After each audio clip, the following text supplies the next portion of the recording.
Tere! Mina olen Märt Läänemets, ma olen orientalist ja tegelen idamaade kultuuri- ja mõtteloo uurimisega. Konverentsil Inimene piiril eri teadusvaldkondade vaates osalen ma teemaplokis kultuuris, ühiskonnas ja inimeses eneses tajutavad piirid.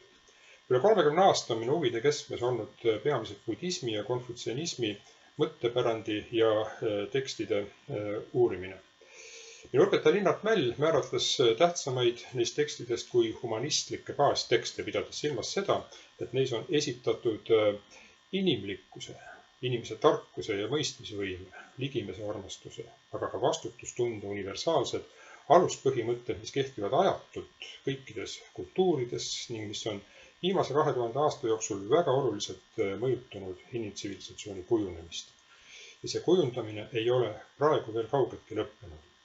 Konverentsil räägime sellest, et piire ei peaks me otsima mitte väljaspoolt ühiskonnast, majandusest, poliitikast, kust iganes, vaid need piirid on olemas inimese mõtlemises, tema meeles.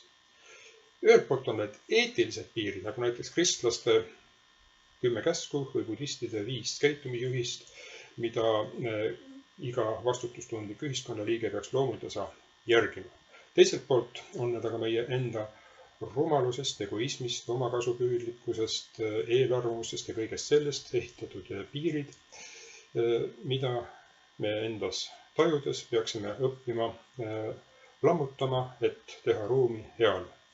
Just sellele on vana aja mõttetargad eeskätt tähelepanu juhtinud ja see ei ole mitte kunagi olnud aktuaalsem kui praegu. Piirid meis enestes loovad piire väljaspool meid. Tulge konverentsile, et kõigest sellest lähemalt kuulda ning kaasa mõtelda ja arutleda. Kohtumiseni!